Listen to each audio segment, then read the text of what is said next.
Please, somebody help me. I can't breathe. I can't. I can't feel my legs anymore. How long have I been down here? Minutes? Hours? Days? When you're buried alive, time becomes meaningless. Your mind stops calculating seconds and starts calculating only one thing. How much oxygen is left? They said she was too dangerous to live. They said she was cursed. The rival families from Seoul's darkest underworld made a choice that night. A choice that would echo through the streets and back alleys of the city for years to come. 3 families. 3 bosses. All of them terrified of one thing. A 16-year-old girl they'd never even met. Let's bury her. Make it look like she never existed. These words were spoken calmly, almost casually, as if they were discussing lunch plans instead of murder. But what they didn't know, what they couldn't possibly understand, was that this child is no ordinary girl. She's not bound by the same rules as normal humans. She's not restricted by the same limitations that bind the rest of us to mortality and consequence. Her name is Kang Ji-woo. Her father is Kang Min-jun, known in the underworld as the Black Dragon of Seoul. For 20 years, this man has controlled everything beneath the surface of one of the world's largest cities. The drugs flowing through the streets. The weapons moving through the ports. The human trafficking operations hidden in plain sight. The murders that never make the news. He controls it all. But power like that comes with a price. It comes with enemies. Endless enemies. Enemies who want what you have. Enemies who hate you for what you represent. Enemies who would kill anyone you love just to break your spirit. And that's exactly what the 3 rival families were planning to do. Before I go on, stay with me for a moment.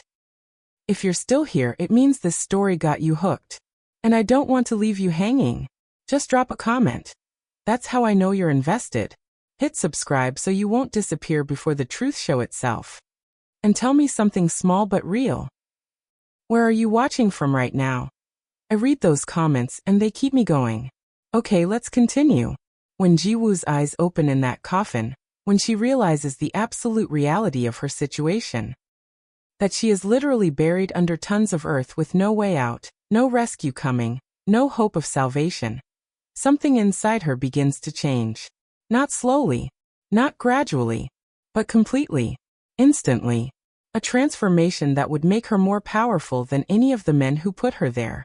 More dangerous than any weapon they could manufacture. And she's about to remind the entire Seoul underworld why her father fears nothing. Why the men who came before him learned to bow. Why even the most hardened criminals speak his name in whispers. But first she has to survive. She has to crawl through this darkness. She has to break free from this grave. She has to claw her way back to the surface. And when she does, when she emerges from that earth, the underworld will never be the same. Meets Kang Min-jun. Most people in Seoul know this name. They whisper it in dark bars. They avoid his territory. They know that crossing him means disappearing. He's called the Black Dragon, not because he's elegant or noble, but because he's invisible until he strikes. You never see him coming. You only understand his presence after he's already destroyed everything you built.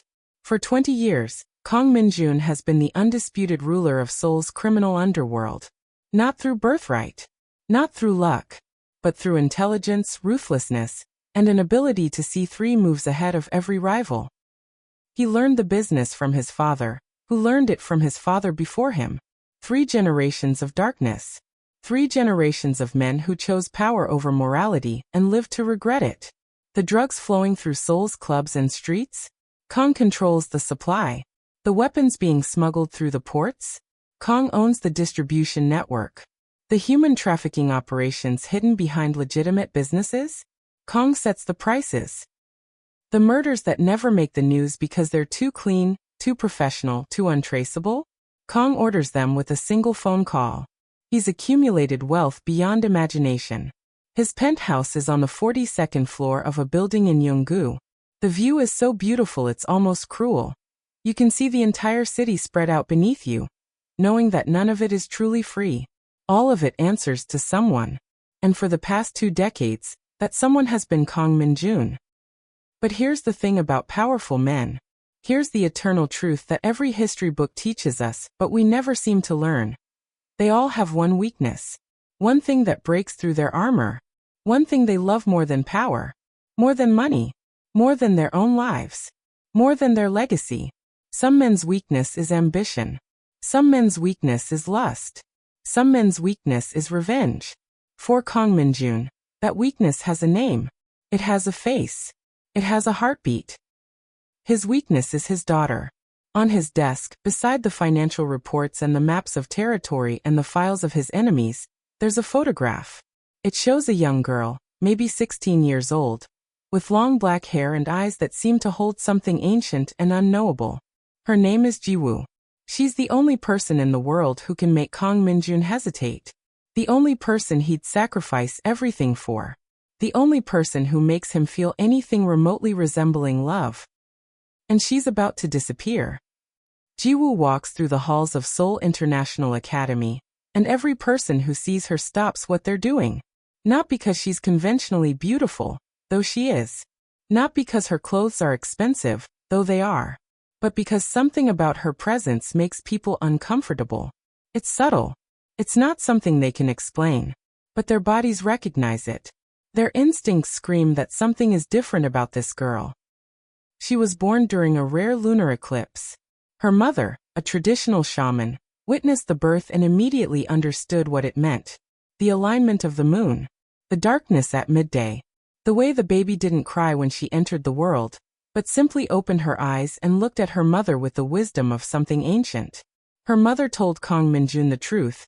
This child has a gift. A connection to forces that most humans don't even believe exist. A power that comes from somewhere deeper than genetics or neurology or any of the sciences that try to explain the world. When Ji-woo was 5 years old, something happened at her kindergarten that changed everything. A boy came to school filled with rage. He'd been abused. He'd been broken. And that morning, he decided he was going to hurt someone, anyone, to make himself feel less empty. He had a knife hidden in his backpack. He was ready to use it. But Ji-woo saw him. Not just with her eyes, but with something deeper. Some part of her recognized the darkness in him. And she did something that no 5-year-old should be able to do. She looked at him. Not aggressively. Not with anger. Just looked. Her eyes locked onto his eyes. And in that moment, something passed between them. A connection. A transference of will. The boy froze. Completely. His body became rigid. His breathing stopped. His muscles locked. The teachers found him like that. Standing in the corner, eyes wide, completely unresponsive. The doctors ran every test. The psychiatrist tried every intervention. They couldn't explain it. His brain was active. His heart was beating. But his consciousness was trapped. Locked away somewhere unreachable. He stayed like that for 3 hours before whatever Ji-woo did to him finally released him. When the boy finally moved again, he was crying. Not from physical pain, but from psychological trauma. He'd been locked inside his own mind. He'd been conscious but unable to control his body. The experience shattered something in him. He never came back to school. Her father understood immediately. This wasn't coincidence. This wasn't childhood fantasy or misdiagnosis. His daughter could lock people's minds. She could freeze their consciousness with nothing but her gaze. In the underworld, that makes her the most valuable asset anyone could ever own. A weapon that can't be defended against. A power that can't be matched. And he kept it completely secret. The island where Kang keeps his daughter is privately owned. It sits off the coast, surrounded by black rock cliffs and deep water. There's only one way on and one way off. The private ferry. Kang employs a skeleton crew. People he trusts absolutely. People who've been trained not to ask questions. People who understand the cost of betrayal. This is where Ji-woo grew up. Not in luxury, though the mansion has every comfort money can buy. Not in freedom, though she has everything except the ability to leave. She grew up in isolation. In training. In the development of her ability. Every day she practices. A guard stands in front of her. She focuses. Her eyes lock onto his. And his mind locks in return. At first it only lasts seconds. 10 seconds. 20. As she gets older, the duration increases. 30 seconds. 1 minute. 2 minutes. Eventually, she can hold someone's consciousness in stasis for as long as she maintains eye contact. The guards are volunteers. They understand the purpose. They understand they're helping Kang Min-jun develop his daughter's ability, so that no rival family can ever use it against him, so that no one will ever dare to touch what's his. But there's a price to this training. Every time a guard is frozen, something in them breaks a little. The psychological trauma of being trapped in your own body, completely aware but completely unable to move or speak or act, leaves scars.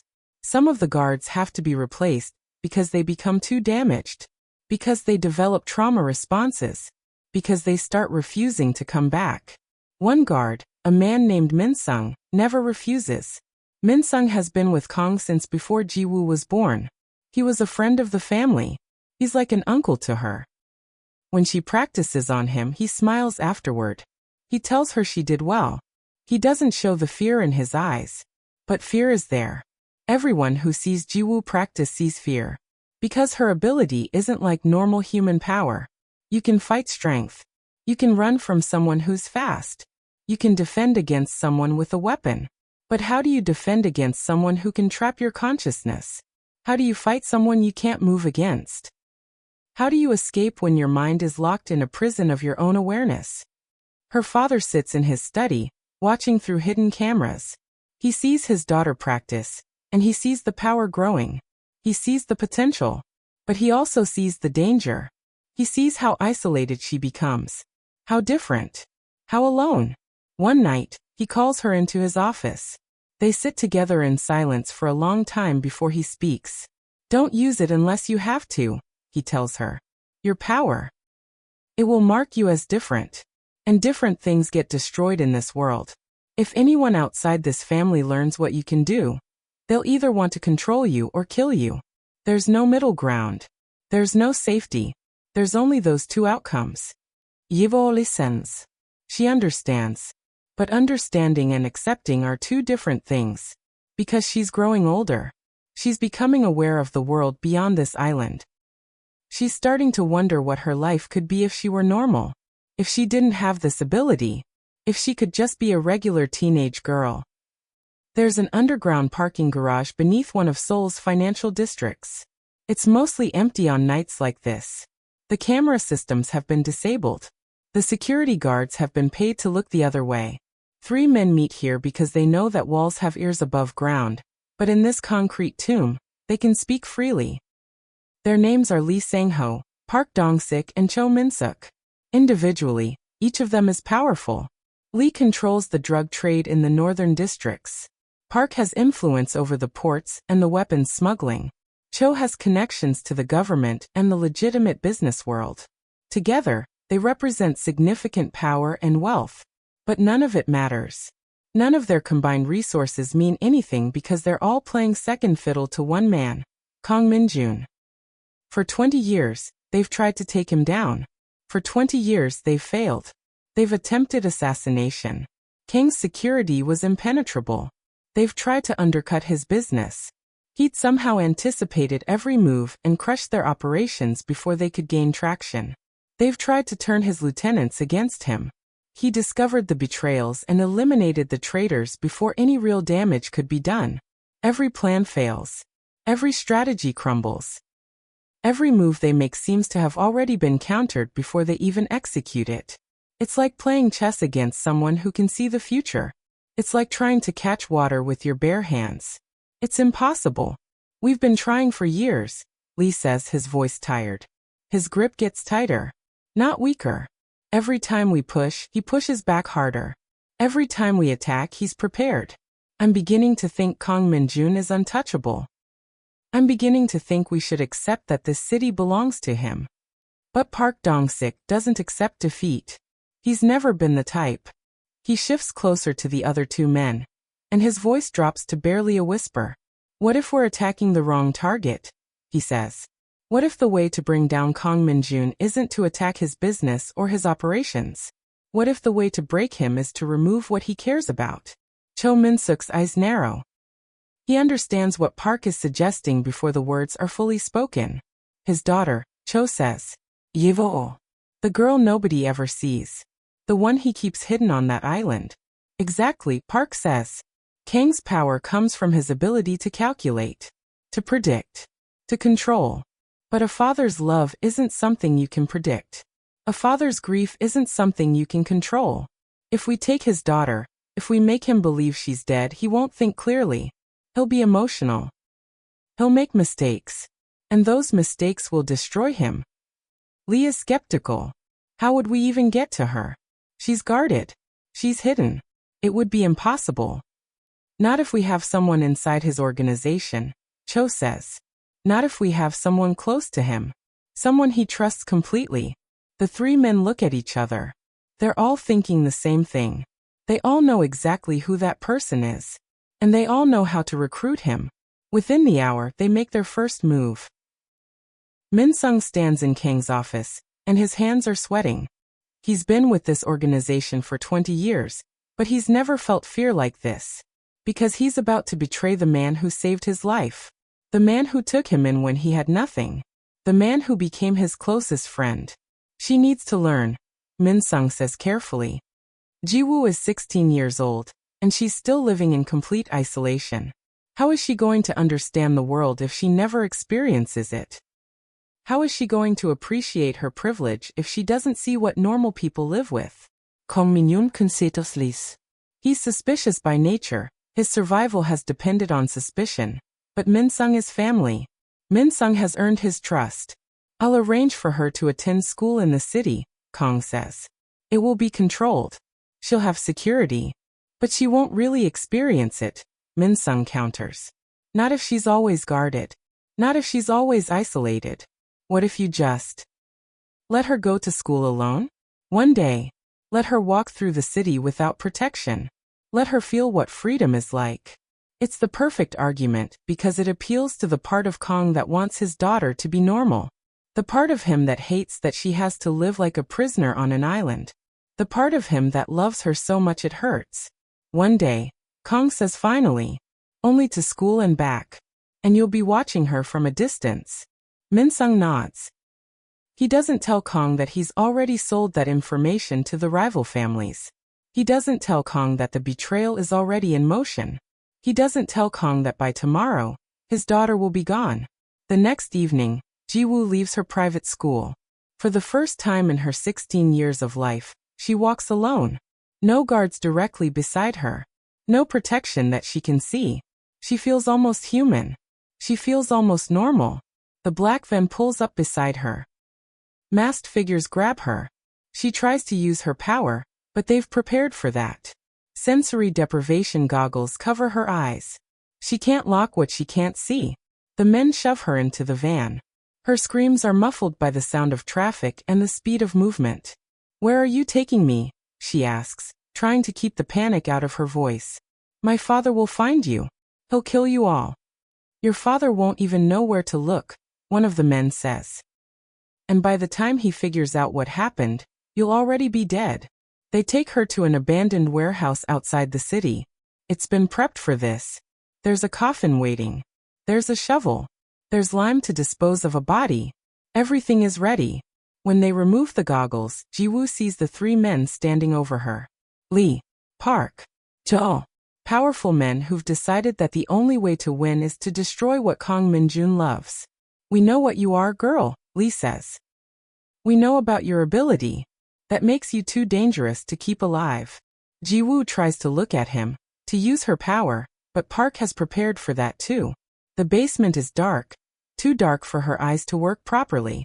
And they've got her in chains. Her ability requires absolute eye contact, direct and unobstructed. My father will burn your families to ashes, Ji-woo says. He'll make you wish you'd never been born. Your father will never know it was us, Cho says. By the time anyone finds your body, we'll be long gone. And with you dead, Kang Min-jun won't know who to attack. He'll be searching blindly. He'll make mistakes. He'll destroy himself. They force her into a wooden coffin. They nail it shut. And then one shovelful at a time, they bury her alive. The sound of dirt hitting the wood above her is the last thing Ji-woo hears before the darkness becomes absolute. She screams. She screams until her voice is gone. And in that darkness, Something inside her begins to change forever. Time becomes meaningless in the darkness. Hours blur into days. Days blur into something beyond human comprehension. Ji-woo exists in a state between consciousness and unconsciousness, between life and death, between the real world and the void. 3 days she lies in that coffin. 3 days with no food. 3 days with no water. 3 days with nothing but the sound of her own breathing and the weight of the earth above her. 3 days in which she should have died. The human body can survive weeks without food.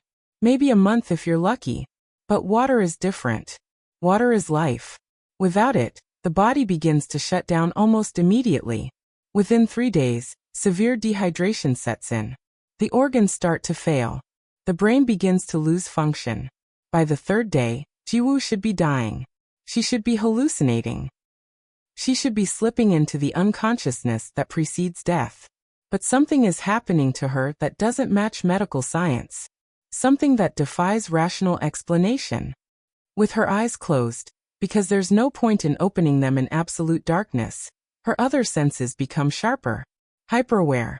She begins to perceive things that human senses aren't supposed to detect. She feels vibrations in the earth around her. Subtle vibrations. The movement of worms through soil. The tunneling of insects. The subtle shifts of the ground as weather changes above. Every living thing in the earth produces vibrations. Every motion creates a ripple in the substrate around her. And she's starting to feel all of it. More than that, she's starting to understand it. It's like learning a new language. A language that isn't spoken but felt. A language of vibration and pressure, and the fundamental connection between all living things and the earth itself. Her father taught her that she could freeze minds. That her gift was about controlling consciousness. But buried in this grave, Ji-woo is discovering that her gift is something deeper. Something older. Something connected to forces that have nothing to do with individual human consciousness. The earth has consciousness. Not in the way humans understand consciousness, but in a fundamental, ancient way. The dirt, the rocks, the water beneath the surface, the life within the soil, it's all connected. It's all part of something vast and ancient and utterly indifferent to human morality. And as Ji-woo lies there in the darkness, fading toward death, something connects. Some part of her opens up to that vast consciousness. Some part of her merges with it. She stops praying. She stops struggling. She stops trying to escape. Instead, she becomes still. She becomes quiet. She becomes a listening post for the whispers of the earth itself. And in that stillness, in that surrender to the darkness, she begins to understand something her father never did. True power doesn't come from controlling people. True power comes from understanding the world beneath the surface. The world beneath civilization. The world that existed before humans, and will exist long after we're gone. The earth doesn't care about Kang Min-jun. The earth doesn't care about rival families or organized crime or human ambition. But it is alive. And it is responding to her. On the 3rd day, as her consciousness begins to fade, Ji-woo feels something awakening. Something ancient. Something that has been sleeping in the earth for millions of years. And it's responding to her, because she's finally stopped fighting it. She's finally stopped trying to control it. She's finally surrendered to it completely. The coffin lid begins to crack. Not from above. From below. The pressure is coming from underneath the coffin, from deep within the earth itself. The wooden boards splinter and break as something forces its way upward. As something ancient and powerful and utterly unstoppable begins to rise. Ji-woo's eyes open in the darkness, and they glow with a faint phosphorescence. Not the glow of human eyes catching light, but the glow of something that's merged with the earth itself. The glow of something that exists between the material world and something beyond human comprehension. She doesn't climb out of the coffin. She doesn't struggle. Instead, she simply stands, and the earth around her obeys. The soil rises up. The rocks break apart. The grave that was meant to be her tomb becomes the vessel of her resurrection. When she emerges, it's evening. The sun is setting, turning the sky red and gold. The field where they buried her is empty. No guards. No witnesses. Just Ji-woo, covered in dirt, standing on the broken ground of her grave. She brushes the soil from her clothes, and her skin glows slightly where the earth has touched her. There's no pain, no disorientación. Just a strange clarity, a sense of purpose that she's never felt before. She looks at her hands, and the dirt doesn't fall off them. Instead, it sticks to her skin as if it's part of her. As if she's been permanently changed by this experience. As if the boundary between her body and the earth has become blurred. She walks to a nearby stream, and when she looks at her reflection, she barely recognizes herself. Her eyes are different. They glow with an inner light. Her skin has a faint sheen, as if it's been polished by the earth itself.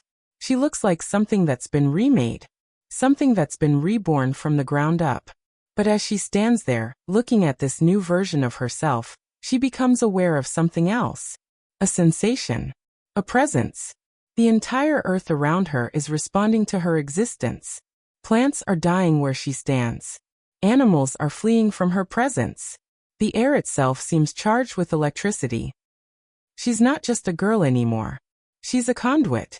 She's become a living connection between the human world and something much deeper. Something ancient. Something powerful. Something that's been waiting in the depths for a consciousness willing to merge with it. Ji-woo understands in that moment exactly what her father feared about her. Not her ability to freeze minds, but her potential to become something more. Something that can't be controlled. Something that can't be predicted. Something that exists outside the normal rules of human power dynamics. She speaks her first word since being buried. They chose the wrong girl to bury. Her voice sounds different. It carries an echo that shouldn't be possible in an open field. It carries the weight of something ancient and fundamental. It carries the power of the earth itself speaking through a human voice. And as she stands there, covered in dirt, glowing with an inner light that's never existed in a human before, she makes a decision. She's going home. She's going to find her father. And she's going to make the people who buried her understand exactly what they've created. When Kang Min-jun discovers that his daughter has been kidnapped, something breaks inside him that can never be repaired. For 20 years, he's been the Black Dragon. Cold. Calculating. In control of every emotion. In control of every response. But a father's love isn't something that can be controlled. He finds out at 6 p.m. By 8 p.m., 3 people are dead. By midnight, there are 17 bodies in the city. By dawn, the number has climbed to 43. And he's not stopping. He doesn't know who took her. He doesn't know why. He doesn't have a single piece of information that would point him toward the truth. So he simply destroys. He tortures. He kills.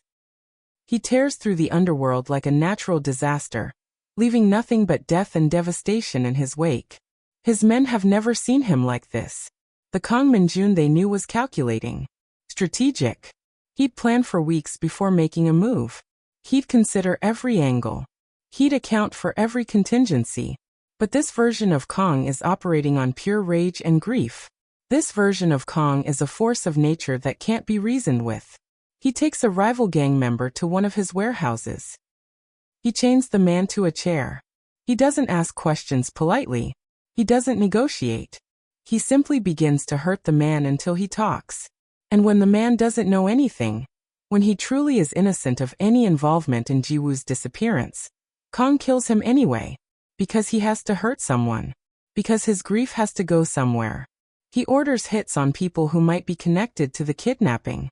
He orders assassinations of people who might have knowledge. He's burning through contacts and resources at an unsustainable rate, but he doesn't care. The only thing that matters is finding his daughter. His organization begins to tear apart. Normally, when a boss moves this recklessly, his subordinates take over. They see weakness. They move to consolidate power. But Kang's men are too terrified to move against him, because they've seen what he's capable of when he's unstable. Min-sung watches from the shadows of Kang's operations, and fear creeps into his heart. He didn't think Kang would be this dangerous without his control. He didn't think a father's love could override a crime boss's strategic mind. He's beginning to understand that he's made a terrible mistake. Meanwhile, city authorities are panicking. Bodies are appearing across Seoul at a rate that hasn't been seen in years. Gang wars are breaking out as various factions try to take advantage of the chaos. The stability that Kang maintained through his control is crumbling. The three rival families, Lee, Park, and Cho, are watching the chaos with satisfaction. They're getting exactly what they wanted. They're getting Kang Min-jun to destroy himself. They're getting the underworld to tear itself apart. Their plan is working perfectly. But they don't know what's coming. They don't know that Ji-woo is alive. They don't know that she's currently making her way back to Seoul. They don't know that she's no longer the girl who was buried. They have no idea what they've created. In his penthouse, Kang Min-jun sits alone at his desk. His hands are covered in blood. He hasn't slept in 2 days. He hasn't eaten. He hasn't done anything but search and kill and destroy. And he's beginning to understand that something is wrong. Something is different. Because for the first time in 20 years, his instincts are failing him. For the first time, he can't predict what's going to happen next. The Black Dragon is losing control. And he's about to discover exactly how dangerous that can be. Ji-woo walks through the forest toward Seoul, and death follows in her footsteps. Not because she's intentionally killing things, but because her existence is incompatible with normal life. The plants sense her approaching and wither. The trees recognize something wrong about her and drop their leaves. The insects flee from her presence because some part of their primitive consciousness understands that she's no longer human. The forest behind her becomes a wasteland. A gray, dead landscape that looks like winter in the middle of summer. She doesn't mean for it to happen. It's not a choice she's making. It's simply what occurs when something as fundamental as Earth consciousness merges with human consciousness. She meets her first humans 2 hours after emerging from her grave. A group of young men, probably in their 20s, who are looking for trouble. They see a teenage girl covered in dirt, and decide this is an opportunity. They think they can rob her. They think they can do whatever they want to her. Ji-woo doesn't run. She doesn't try to escape. She simply stops walking and looks at them. Her eyes glow faintly in the darkness. The young men freeze. Not because of her original ability, the one that locks minds, but because of something new. Something that goes beyond the psychic and enters the purely physical. Their bodies lock. Completely. They become statues of flesh and bone. They're still conscious. They can still feel. But they can't move. They can't speak. They can't do anything but stand there and wait for whatever comes next. Ji-woo walks past them without a word. She doesn't kill them. She doesn't hurt them. She simply leaves them frozen in the dark. Their bodies locked by forces they can't comprehend. Their minds screaming in silent panic. She encounters more groups as she gets closer to Seoul. A gang trying to shake down travelers for money. A group of drunken soldiers. A man trying to steal from her. Each encounter ends the same way. She looks at them. They freeze. She walks past. By the time she reaches the edge of Seoul, she's realized that her power has evolved beyond what her father ever imagined. She can control minds through eye contact. But now she can also control bodies. She can manipulate the physical world around her. She can make the earth bend to her will. She can freeze people in place without any contact at all. The deeper she gets into Seoul, the stronger these abilities become.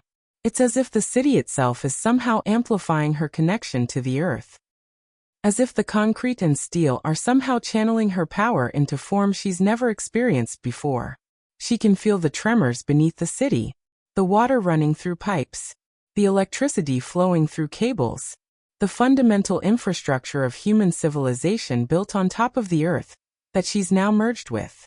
She can feel all of it. She can sense all of it. She can control all of it.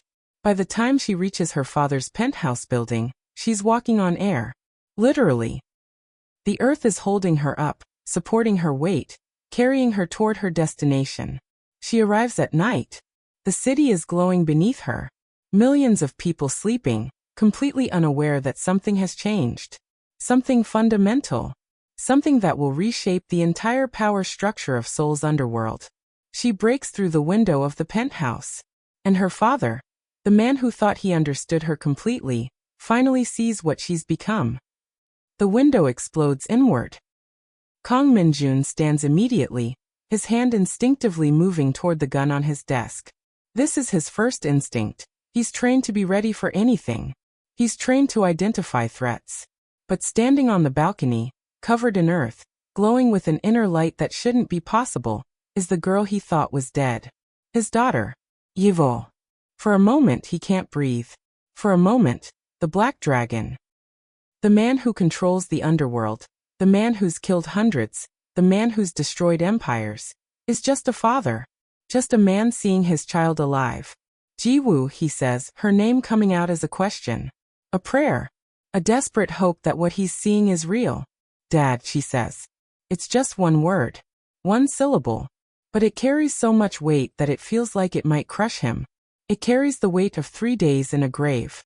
It carries the weight of her transformation. It carries the weight of everything she's become, and everything she's lost. Kang moves toward her, but he stops halfway. Because he can sense it immediately. His daughter is no longer human. Not in the way humans are supposed to be human. She's become something else. Something other. Something that exists between the material world, and something he doesn't have names for. Who did this to you, he asks. His voice has changed. The rage from the past 2 days is gone, replaced by something deeper. Something more fundamental. Not rage. Guilt. Horror. The realization that he's lost his daughter. That the girl who comes back isn't the girl he sent out into the world. 3 families, Ji-woo says calmly. Lee Sang-go, Park Dong-sik, Jo Min-suk, and Min-sung sold me to them. Kang's face hardens. The list of names is enough. The knowledge of betrayal is enough. He understands immediately what needs to happen. He understands that the men who did this need to be eliminated. But there's something else in his understanding. A realization. A terrible, dangerous realization that Ji-woo is no longer his daughter, who needs his protection. Ji-woo is now a weapon that surpasses anything he's ever created. A weapon that surpasses anything anyone has ever created. We're going to go get them, she says. Not a question. Not a request. A statement of fact. Yes, Kang says. But even as he agrees, he's terrified. He's terrified of what his daughter has become. He's terrified of what he's going to ask her to do. He's terrified of the possibility that in seeking revenge, they're going to lose what makes her human. But the fear is secondary to the love. The love is what matters. The love is why he'll help her. The love is why he'll guide her toward her vengeance. The love is why he's willing to damn them both to hell if that's what it takes. They stand there together in the ruins of the broken window, looking out over Seoul. Father and daughter. Human and something beyond human. United by blood and separation. United by love and fear. United by the need to make the people who buried her understand exactly what they've created. Let's burn this city down together, Kang says. No, Ji-woo says. Let's burn only the people who deserve it. Everyone else gets to keep living. It's a distinction that matters more than Kang realizes. Because it means his daughter hasn't been completely consumed by darkness. It means there's still a human heart beating inside whatever she's become. And that gives him hope. Lee Sang-ho believes he's untouchable. He's built his office on the 40th floor of a high-rise in Yonggu, surrounded by 20 armed guards. The office is equipped with the latest security technology. There are reinforced windows. There are multiple exit routes. There are enough weapons and ammunition to hold off a small army. He thinks he's prepared for anything. He's not prepared for Ji-woo. When she breaks through the windows, it's not an invasion. It's an occupation. She doesn't fight the guards. The guards fight her. They see a single teenager and think they have a chance. They open fire immediately. Dozens of bullets. Hundreds of bullets. An overwhelming display of firepower designed to stop anyone or anything. The bullets stop before they reach her. Every single one. They hang in the air like an invisible wall has stopped them. The guards can see their bullets floating inches in front of her, completely harmless. The psychological impact is immediate. The guards realize they're not fighting something human. Ji-woo doesn't move. She doesn't run toward them. She simply stands there and looks at Lee Sang-ho. Her eyes lock onto his, and his mind begins to break. It's not like the original ability her father taught her about. It's not a simple locking of consciousness. It's a complete deconstruction of his mental processes. She makes him experience what she experienced. She makes him feel the weight of the earth above him. She makes him feel the suffocation, the panic, the desperate, absolute terror of being trapped in your own body while your consciousness screams. She does this for 3 minutes. 3 minutes of psychological torture that feels like an eternity. 3 minutes in which every moment of his life flashes before his eyes, and he understands exactly what he's done. He understands the pain he's caused. He understands the lives he's destroyed. By the time she releases him, Lee Sang-ho's mind is shattered. Not like in some figurative sense. Literally shattered. The connections in his brain have been damaged by the intensity of what she showed him. He collapses. He survives. But he's no longer a person who can function in the world. He's no longer a person who can speak or think or do anything but exist as a shell of who he was. The guards scatter. They run. Because they understand now that they're not fighting another human. They're fighting something that exists on a different level of reality entirely. Kang watches from the building across the street. He watches his daughter eliminate one of his greatest enemies without firing a single shot. Without shedding a drop of blood. With nothing but the power of her presence and her will. He should feel satisfaction. He should feel victory. Instead, he feels something more complicated. He feels love mixed with horror. He feels pride mixed with fear. He feels the understanding that his daughter has surpassed him in ways he never imagined possible. And he understands that this is only the beginning. Lee Sang-ho lives, but he's no longer alive. He's taken to a psychiatric facility where he spends his days staring at nothing. His mind broken beyond any possibility of repair. The doctors call it catatonia. The other patients recognize it as something worse. They recognize it as a consciousness that's been shattered so completely that there's no coming back from it. It's not death. But it's not life either. It's something in between. And Lee will spend the rest of his days trapped in that space. Min-sung kneels in the abandoned parking garage beneath one of Seoul's financial districts. He knows what's coming. He's known it since the moment Ji-woo walked back into Kang's penthouse alive.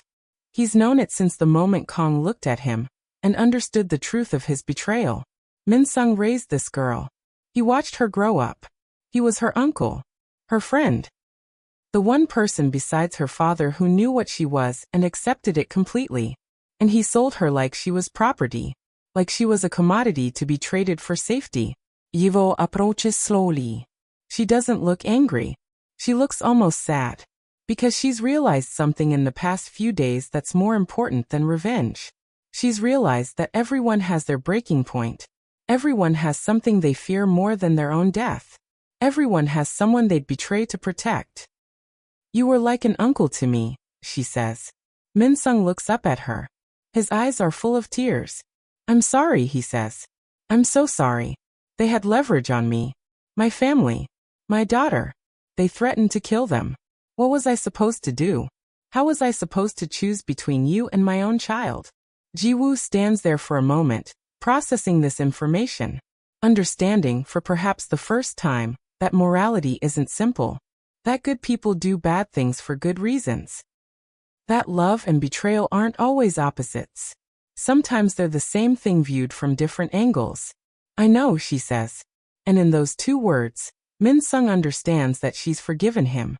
That she understands why he did what he did. That she recognizes the impossible position he was in. But forgiveness from Ji-woo isn't the same as forgiveness from Kang. Kang steps out of the shadows. He's holding a gun. His face is completely neutral. There's no emotion there. No raich. No grief. Just the cold, clinical expression of a man executing a necessary task. You taught my daughter kindness, Kang says. You taught her to see the humanity in people even when they're trying to hurt her. And then you sold her to people who would kill her. Kang, please, Min-sung begs. My daughter. If I die, my daughter. Kang doesn't listen. He doesn't need to. He's already thought through all the contingencies. He's already arranged for Min-sung's daughter to be protected. She'll grow up not knowing her father is dead. She'll grow up not knowing he was a traitor. She'll grow up thinking Kang Min-jun took care of her out of the goodness of his heart. Kang pulls the trigger. 1 shot. That's all it takes. Min-sung falls. He's dead before he hits the ground. Blood pools around him on the concrete floor. His life ends in an instant. Ji-woo watches this happen. She watches her father commit murder in front of her. And for the first time since her resurrection, she feels something she doesn't want to feel. She feels the beginning of doubt. She feels the realization that she's been so focused on revenge that she hasn't thought about what comes after. Kang looks at his daughter, and in his eyes, she sees something shift. Not softness, but the beginning of fear.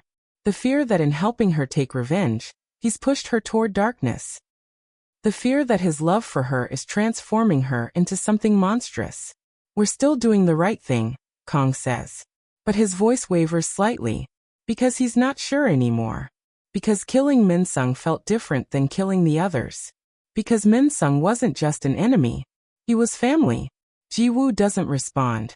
She just turns away and walks back out into the Seoul night. And Kang is left standing over the body of a man he once called friend, wondering exactly how many friends he's going to have to kill before this is over. Wondering if there's any coming back from this. Wondering if his daughter will ever forgive him for being the kind of man who can pull the trigger without hesitation. Wondering if she'll become like him. Or worse. Wondering if she'll become something completely beyond his understanding. Ji-woo stands at the window of her father's penthouse, looking out over Seoul. The city that was supposed to be her home. The city that she's never truly been part of. The city that is now trembling with the consequences of her resurrection. 3 families have been systematically dismantled. Lee Sang-ho is broken. Park Dong-sik's organization is in ruins. Cho Min-suk is still being hunted. Min-sung is dead. And Ji-woo realizes, with a clarity that's both terrifying and liberating, that none of it matters. Revenge was supposed to make her feel better. Revenge was supposed to make the pain go away.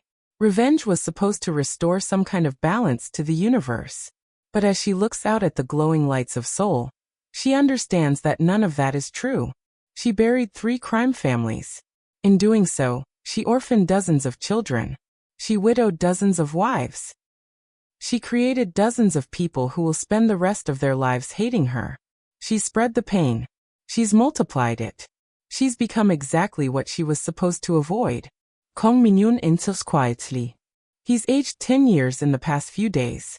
The stress of losing his daughter and then finding her transformed has broken something in him that can never be fully repaired. It's finished, he says. You're safe now. Safe. Ji-woo laughs, but there's no humor in it. Dad, I just buried 3 crime families. I just orphaned dozens of children. I just did the same thing they did to me. How am I safe? Kang doesn't have an answer. Because there is no answer. Because Ji-woo is right. Because in seeking justice, she's become a killer. In seeking safety, she's destroyed the safety of everyone around her.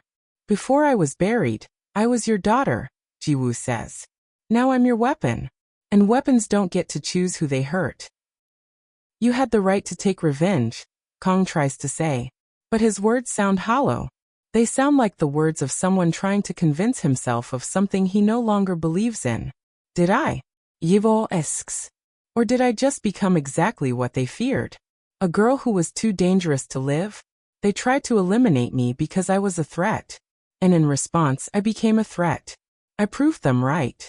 The conversation hangs in the air between them. Neither of them has a solution. Neither of them has a way forward. Because they've been following revenge down a path that only leads to more darkness. They've been climbing deeper into hell, believing that if they just go a little deeper, they'll find redemption on the other side. But there is no other side. There's only more darkness. I need to leave, Ji-woo says finally. I need to understand what I am. And I can't do that while I'm your daughter or your weapon. Kang's face breaks. For the first time, the man who controls the underworld allows himself to feel the full weight of his love, and the full weight of his loss. Where will you go? He asks. Away, Ji-woo says. Somewhere I can be alone. Somewhere I can figure out if there's any humanity left inside me. Somewhere I can decide if I want to continue being a force of destruction, or if I can become something else. Kang reaches out to touch her face. His hand stops inches away, as if he's afraid that physical contact might harm her. as if the barrier between them is now too great to cross with a simple touch. Ji-woo, he says. I'm sorry. I'm sorry for raising you as a weapon. I'm sorry for hiding you. I'm sorry for not letting you be normal. It's not your fault, Ji-woo says. And she means it. Because she's realized that blame is just another form of control. And she's done being controlled. By her father. By her abilities. By her need for revenge. She's done. And as she walks toward the door, Kang realizes that he's losing her. Not to death this time. But to something worse. He's losing her to freedom. He's losing her because she's finally becoming her own person. And her own person doesn't need him. Ji-woo packs a single bag. She doesn't need much. Clothes. A journal. A few books. That's all. Everything else is just weight. Everything else is just anchors pulling her back into the life she's trying to escape. Kang watches from the doorway. He watches his daughter prepare to leave him. And he understands that there's nothing he can do to stop her. That trying to stop her would only prove that he never really understood her. That his love for her was always conditional on her usefulness to him. Where are you going? He asks. There's a Buddhist temple in the mountains, Ji-woo says. About 3 hours north of Seoul. The monks there have been practicing meditation for 500 years. They understand the connection between consciousness and the physical world. Maybe they can help me understand what I've become. Will you come back? Kang asks. The question sounds small. It sounds desperate. It sounds like a man begging for reassurance that his daughter will still love him after she's gone. I don't know. Ji-woo says honestly. I need to be alone. I need to figure out if there's any part of me that's still human. I need to decide if I want to try to be human.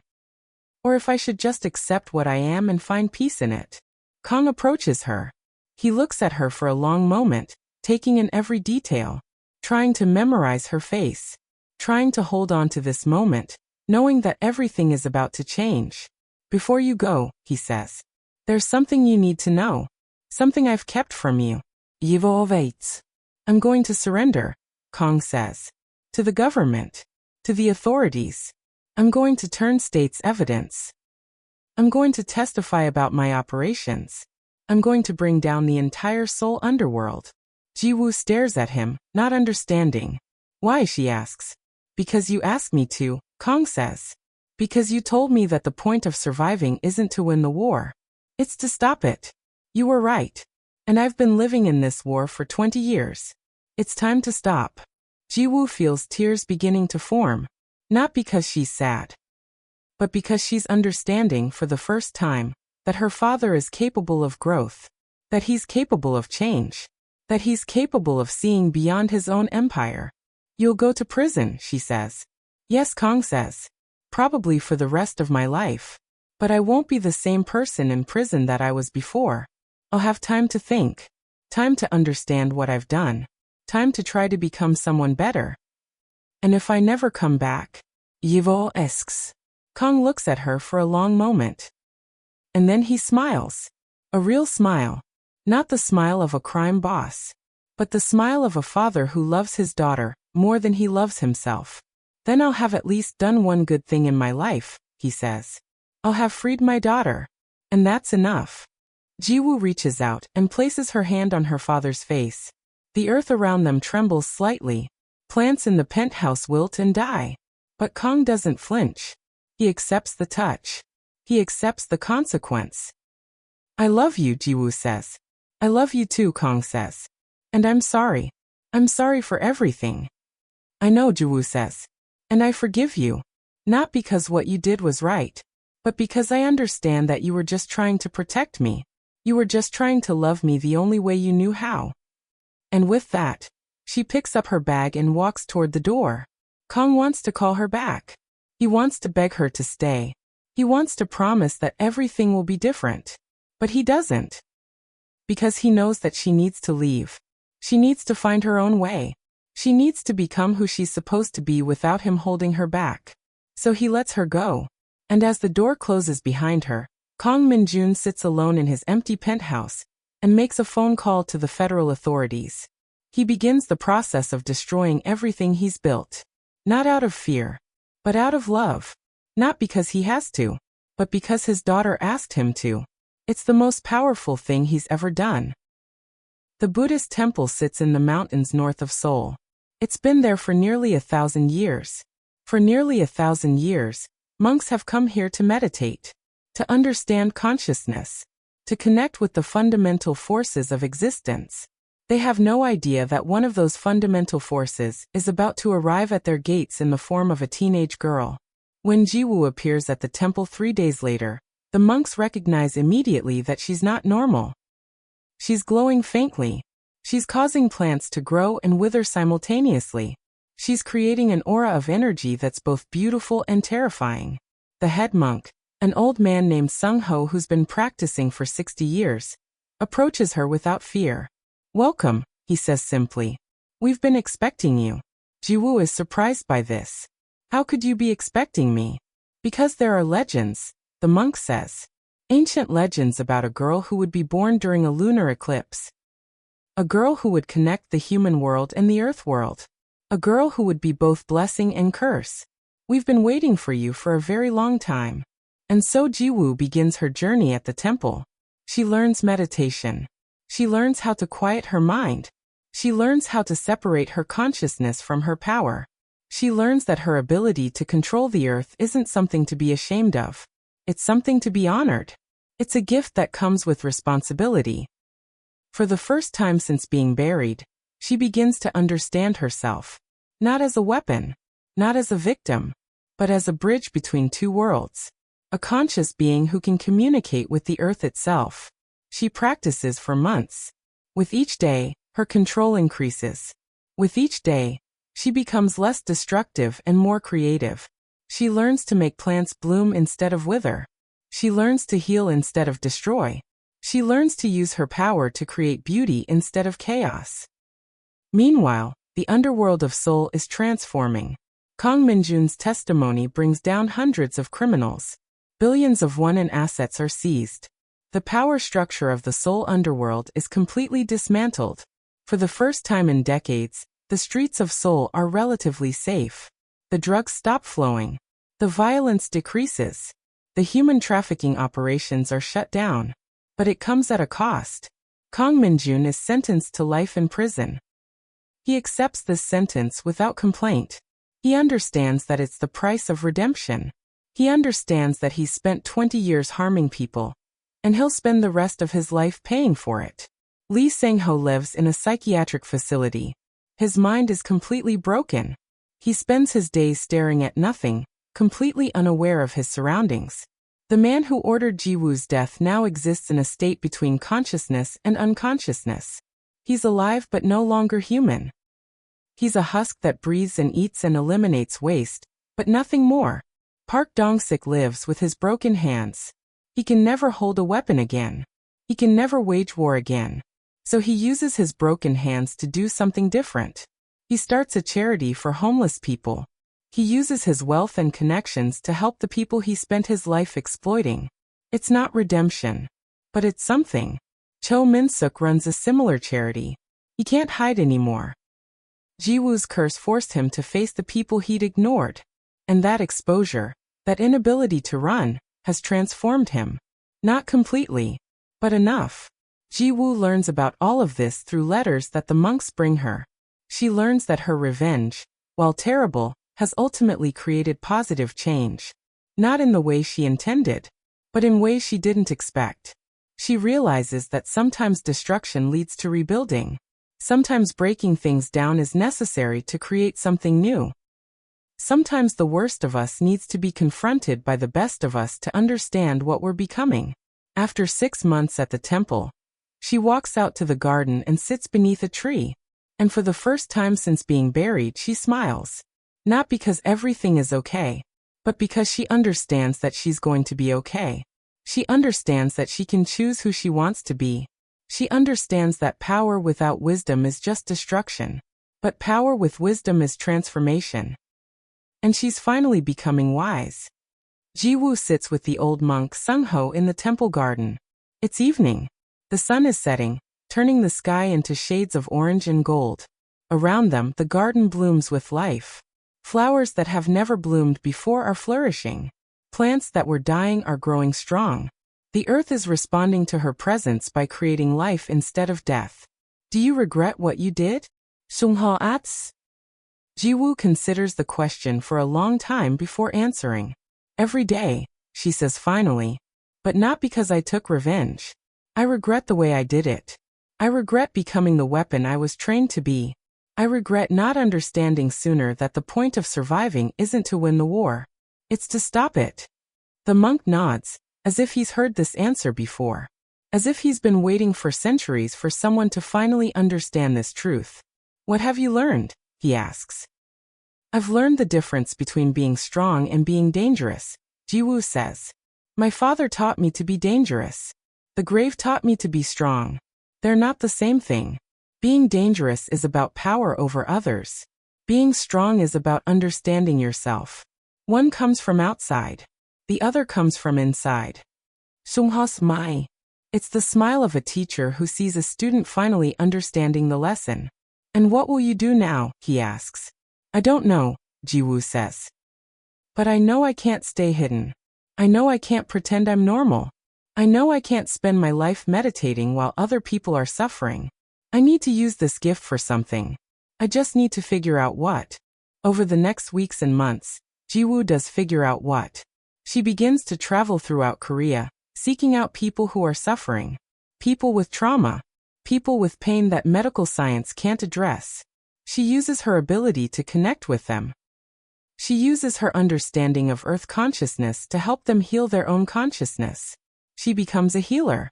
Not of the body, but of the mind and spirit. She becomes a legend in her own time. People whisper about a girl who can heal psychological wounds with a touch. People speak of a woman who can make you understand your pain and release it. People recognize her as something both human and beyond human. But she never uses her power to harm. Never again. The person she was in those first weeks of revenge is dead. She's buried that version of herself just as deeply as her enemies tried to bury her. Her father writes to her from prison. Long letters filled with remorse and understanding. He writes about the changes he's seen in himself. He writes about the meditation he practices. He writes about how serving his time has been more meaningful than any of the years he spent building his empire. I'm proud of you, he writes in one letter. Not because you were powerful, but because you chose to use your power for peace. That's something no crime boss can ever teach. That's something only a daughter who loved me enough to let me go could ever give me. Ji-woo reads these letters and cries. But they're not tears of sadness.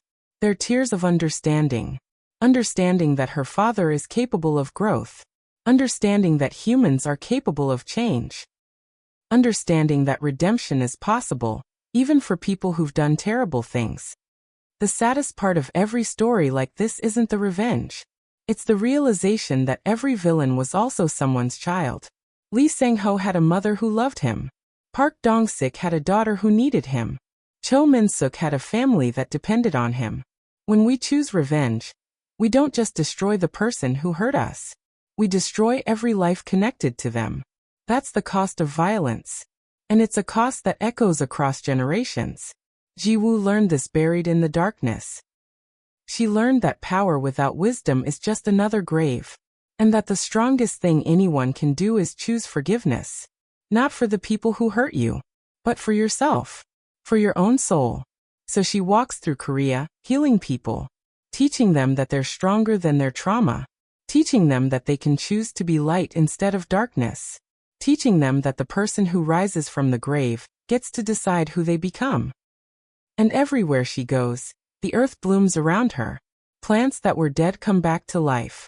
Soil that was poisoned becomes fertile. The world responds to her presence not with destruction, but with healing. Because she's finally figured out who she is. She's not the weapon her father created. She's not the victim her enemies made her. She's a healer. A bridge between worlds. A force of light in a world that desperately needs it. And that's enough. In prison, Kang Min-jun spends his days reading. Reading books on philosophy. Reading books on spirituality. Reading his daughter's letters. Stories of healing. Stories of people she's helped. Stories of the world becoming better, because she's choosing to create instead of destroy. For the first time in 20 years, he's proud of Ji-woo. Not because she's powerful, but because she chose to use her power for peace. That's something no crime boss can ever teach. That's something only a daughter who loved him enough to let him go could ever give him. They sit across from each other in the prison visiting room, separated by glass. They can't touch. But that's okay. Because they're connected by something deeper than physical contact. They're connected by love. By understanding. By the knowledge that they both made terrible mistakes and survived them. I'm sorry, Kang says. These are words he said 1,000 times. But they still carry weight. I know, Ji-woo says. And I forgive you. Not because what you did was right. But because I understand that you were just trying to protect me. You were just trying to love me the only way you knew how. And that's the truth of it, isn't it? Every villain in this story was just trying to protect something they loved. The rival families were trying to protect their own power. Min-sung was trying to protect his daughter. Kang was trying to protect his daughter by making her into a weapon. We're all trapped in systems that demand we do terrible things in order to survive. We're all caught between our desires to be good and our fears that being good will get us killed. Ji-woo escaped that trap. Not by ignoring it, but by consciously choosing to step outside it. By consciously choosing to be something different. By consciously choosing to use her power to heal instead of harm. And that choice, that simple act of choosing, is what makes her more powerful than any weapon. More powerful than any army. More powerful than any organization. Because the strongest thing anyone can do is choose to be better. Even when being better is harder. Even when being better costs more. Even when being better means letting go of vengeance. A person buried alive in darkness can rise up and become either the darkness or the light. The choice belongs to the person who rises. Ji-woo chose to be light. And light is stronger than any weapon. So remember this when you encounter your own darkness. Remember that you get to choose who you become. Remember that power isn't about controlling others. It's about understanding yourself. Remember that strength isn't about being dangerous. It's about being wise. And most importantly, remember that forgiveness is the most powerful force in the universe. Not forgiveness of the people who hurt you, but forgiveness of yourself. Forgiveness of your own capacity for darkness. Forgiveness of the parts of you that wanted revenge. Because once you forgive yourself, there's nothing you can't do. Ji-woo learned that in a grave. She learned it in the darkness. And now she teaches it to the world. And the world slowly is beginning to listen.